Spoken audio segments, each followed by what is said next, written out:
Kā jau visiem maziem bērniem patīk zīmēt, un man man bija 3 profesijas mazā bērnībā, no kuriem izkristalizējās viena būt māksliniecei, un tad es mērķtiecīgi uz to gāju, zīmēju, gleznoju, pie Eduarda Jurķeļa studijā, un māsa man aizveda vēl tur pie visādiem jaukiem skolotājiem.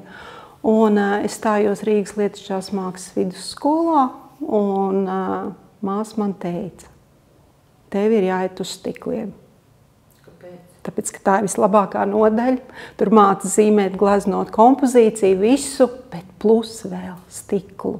Un tas ir kaut kas ļoti skaists. Tā kā mana māmiņa arī beigusi, bija arī toreiz Rīgas daļamatniecības vidusskola. Tā bija tad, kaut kā tā, bet viņa bija rokdarbniece un tā, pilnīgi kaut kas cits. Bet tas bija mans ceļš tādā ziņā, ka man to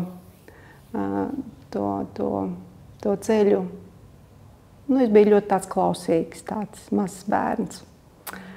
Lūk, un 4 gadi, pirmā saskara stiklu bija diezgan dramatiska, jo man bija vēlme zīmēt un gleznot, un tev pēkšņi ieliek amatniecībā pirmajā kursā un liek griezt stiklu,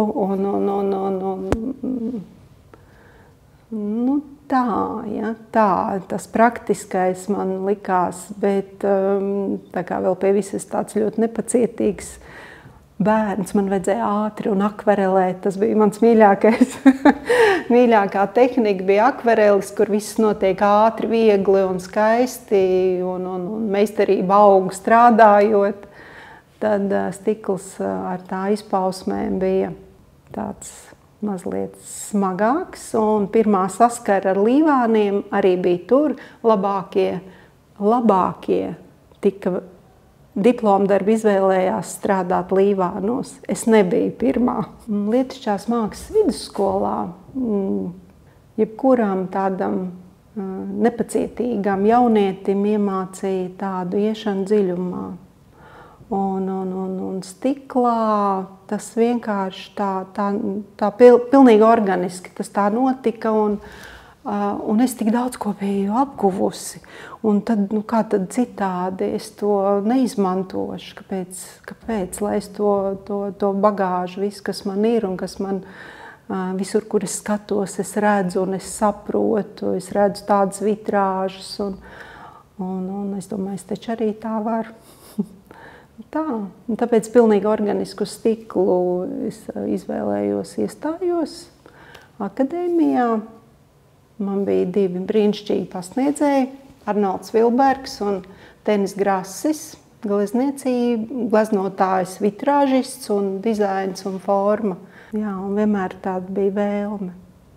Un likās tas tāds neaizsniedzams sapnis.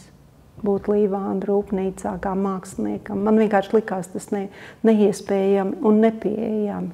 Tāda sajūta, ka tur ir tikai labākie. Ne par velti es saku, ka līvānos man ir sajūta, ka vienmēr strādāja tikai labākie. Šīs sajūtas dēļ es vispār esmu stikla mākslā. Tieši karstā pūstā stikla dēļ. Jo tā smarža, tā skaņa, tā uguns klātbūtne, tas ir tāds,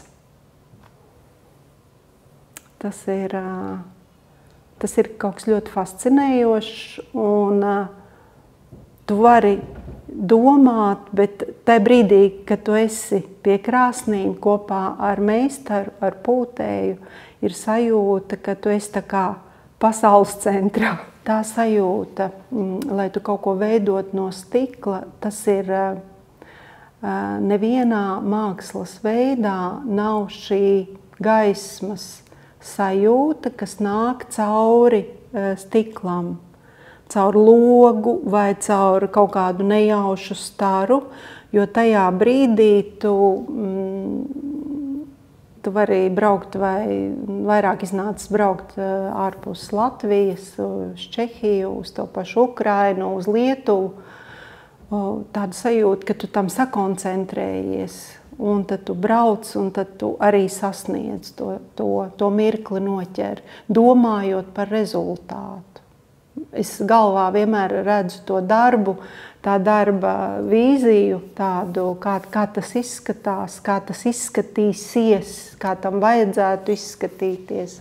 Bet tā sajūta ir tā, kad gaisma nāk cauri stiklam, vai tā ir sārta, vai violēta, vai dzeltena. Un tā sajūta to nevar tā nevienā citā materiālā, es tā domāju.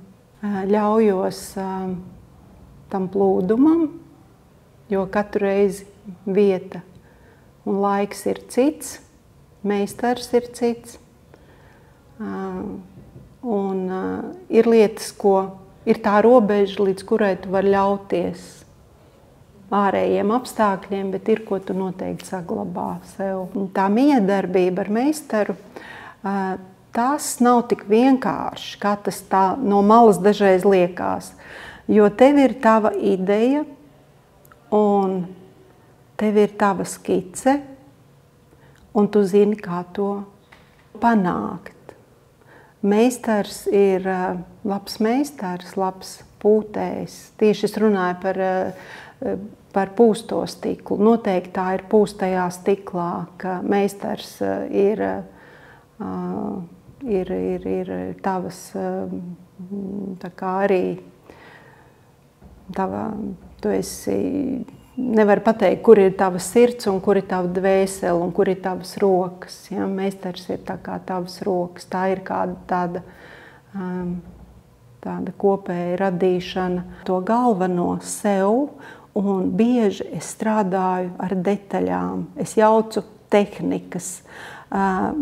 Reizēm atceros, meistaram tur lieku radīt un iepūst vai izveidot ar viņa prasmēm 20-gadīgām to vai tādu vai citādu lietu, un tad es to vēlāk tā kā uzburu un kā no ķieģelīšiem, kā māju būvēju. Būtībā es ļoti bieži strādāju ar detaļām. Un reizēm vienu detaļu es radu 2 gadus ātrāk, un vēlāk es atrodu pavisam citu sajūtu vai citā tehnikā un veidojas. Tas ir tīri par radošajiem darbiem, tādiem saviem.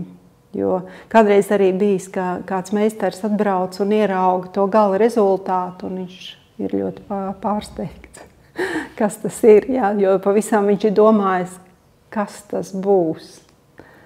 Tā, bet ir tas stikla mākslā, bez tā nevar.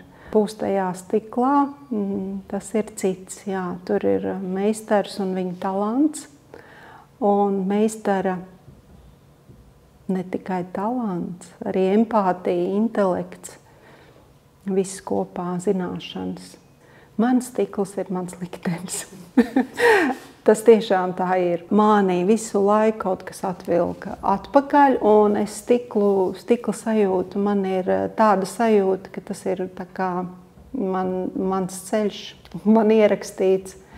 Vai tas ir darbs ar bērniem, vai tas ir darbs ar studentiem. Tas viss nāk caur stiklu, un vienā brīdī savos jau cienījamos gados es sajūtu, ka es mazliet kaut ko zinu vairāk un ka es ar to varu dalīties. Un tad ir tāda sajūta, ka tās zināšanas ir tik daudz, ka vienkārši ar to jādalās. Un arī tas ir viss caur stiklu, tikai jūtos brīvi stikla sajūtā. Un karstā stikla sajūta, tad, kad esam pie krāsnīm, tad tas iedod tādu caurspīdīgumu, nezinu.